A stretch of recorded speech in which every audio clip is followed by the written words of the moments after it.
Okay, so part one of this course is going to be all about flipping 101. So I'm going to talk a little bit about what a flipped class refers to, and I'll also explain how and why I flip my fourth grade classroom. So the term flipped class refers to flipping the traditional class and homework assignments. So typically a teacher would stand and deliver a lesson in class and then assign practice problems for homework. So this is especially popular in math classes. The trouble with that is that if you didn't understand the lesson, then you were on your own to complete the practice at home. So students would be struggling without the teacher there to help them. So the idea of flipping began.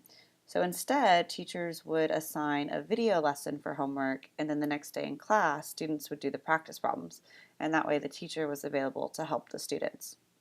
That's kind of where this whole idea came from. But now there's a ton of variations to this idea, many of which are referred to as a blended classroom.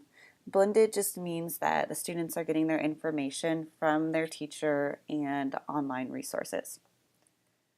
So I teach fourth grade math and science, and I've been flipping my math class for about 3 years now.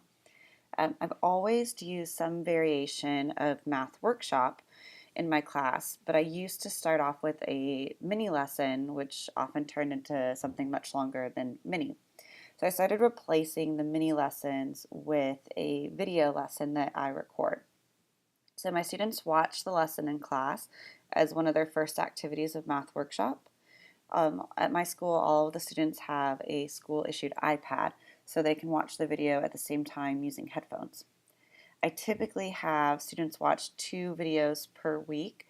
So Monday I introduce a new skill with a video, and then they practice that skill Monday and Tuesday. And then Wednesday I introduce a different skill. And then Fridays I typically give a quiz. So that's what an ideal week looks like. Of course, most weeks are not ideal, so it doesn't always go that way. So here's what my classroom looks like for math workshop. Obviously, most classes are not going to fit into 3 perfect groups, but this just gives you an idea of how I use video lessons within a math workshop model.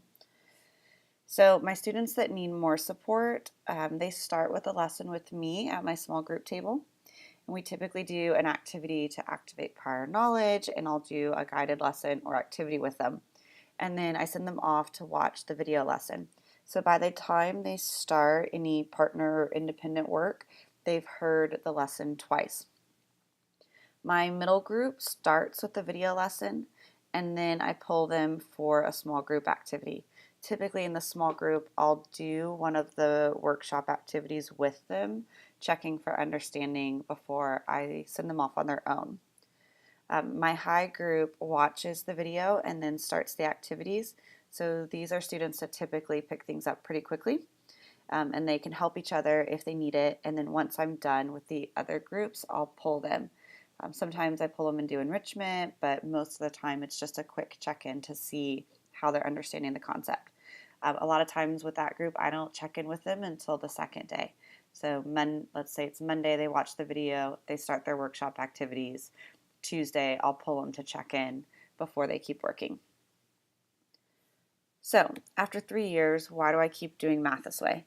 I honestly can't imagine going back to doing all my lessons in class in person. The kids are so much more engaged watching the video on their device with headphones. There's a lot fewer distractions.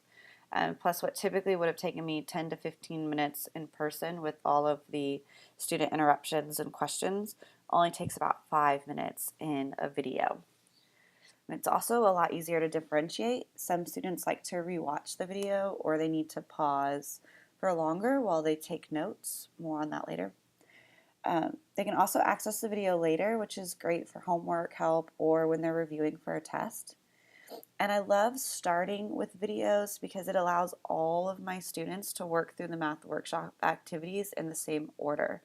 So they can all get my modeled instruction first, even if they don't work with me in a small group at the beginning of workshop. I personally chose to have my students watch the videos in class because I assign, for a couple of reasons. One, I have the technology to do it, so I'm fortunate to be at a school where we have devices for each student. Two, we typically as a grade level do homework that goes home Monday and comes back Friday. So I didn't want to have to change that to assigning homework that had to be completed a specific night. I also didn't want to have to deal with issues of students not watching the video at home and then having to have management procedures in place for that in class. So for me, it's just a lot easier to have the kids watch the video in class while I'm there, so I can make sure they're doing it. So there's really no excuses. So hopefully that gives you a better idea of what flipping means and what it can look like in a classroom. There's no right way to flip your class. You can decide however you want to do it. Want to know more about flipping your classroom? Click the link in the description to access the rest of this free video course. I'll tell you all about creating and finding quality videos, keeping students accountable, and how to put it all together in your own classroom. I hope to see you there.